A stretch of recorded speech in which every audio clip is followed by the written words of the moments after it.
Eh bien, je me sens profondément triste quand je pense à ces éléphants qui ont bâti les temples, porté les charges et qui là sont globalement réduits à promener le touriste attaché à un poteau.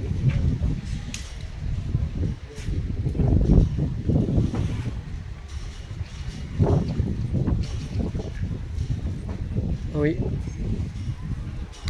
tant qu'il y aura des touristes qui payeront, il y aura des éléphants attachés.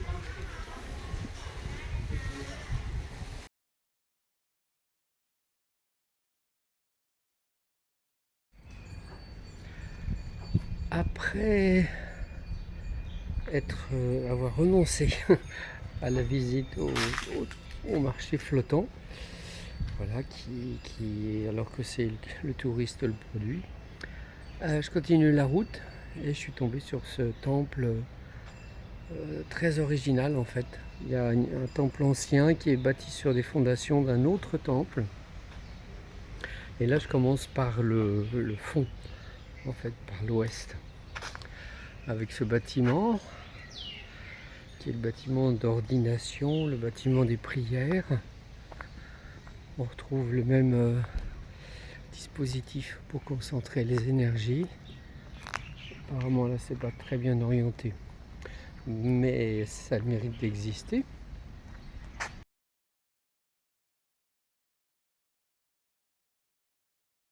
L'axe est-ouest est bien respecté, avec des beaux arbres. Il est bien respecté, mais les alignements là sont pas respectés avec les nouvelles constructions.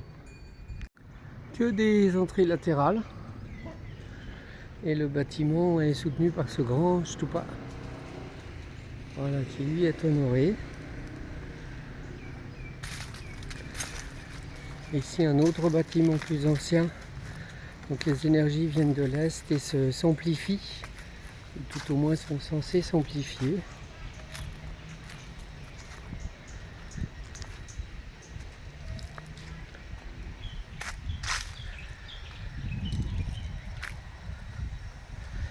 Par terre, j'ai déjà trouvé des morceaux de statues. Donc ça devait être un centre actif. Ben voilà, quelques morceaux de statues. Et donc à l'est,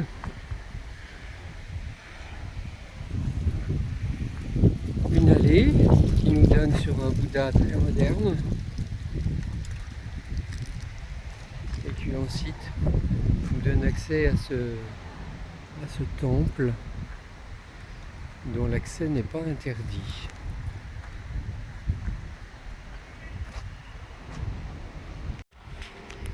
Nous voici au centre, au cœur.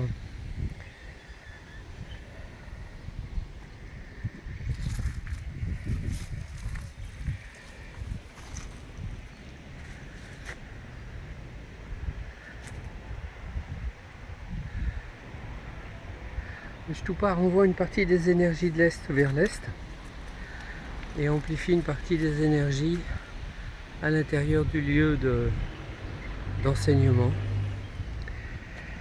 Et donc ici, une structure circulaire, formidable, avec un carré autour. Ici je me mets au centre. Qu'est-ce que je sens? Eh bien je sens les énergies qui s'élèvent. Ça monte dans les pieds, les jambes, le premier chakra.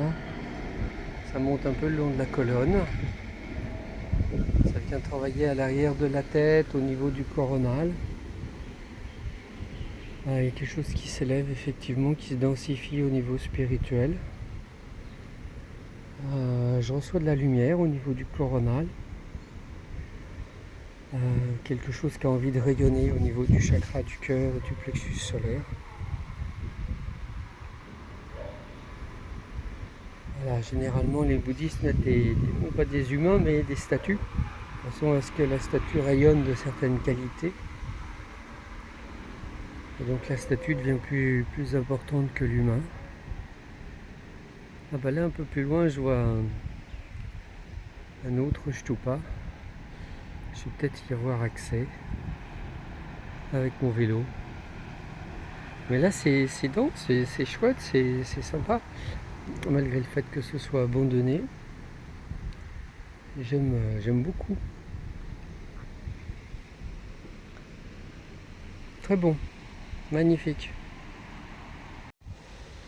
Quelques minutes après cette belle expérience, et ben je continue de sentir les énergies le long de ma colonne, un peu à l'arrière, un peu en dehors de la colonne, mais tout au long du canal Sushuma.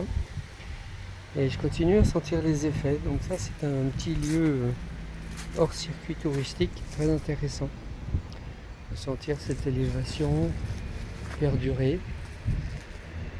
Ensuite, une fois qu'on a vécu l'expérience, se la rappeler, se la remémorer permet de la réactiver en y mettant tous nos sens.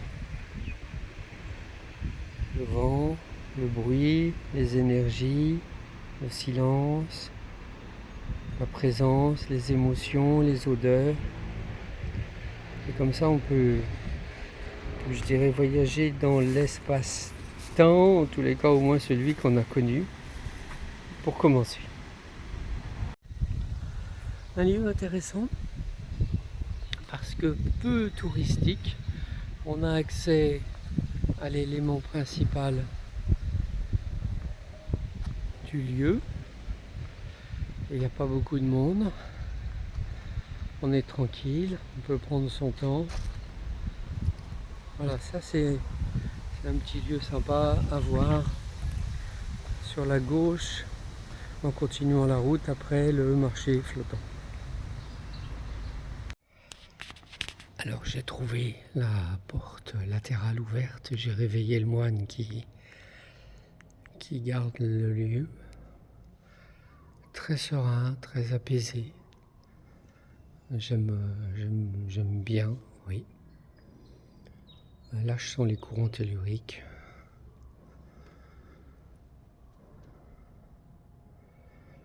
J'aurais pas mis le Bouddha dos à l'est, mais c'est une manière de faire.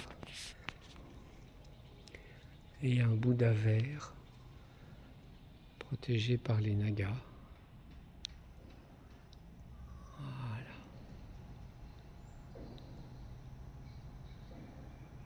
Je vais rester quelques minutes, bien tranquille.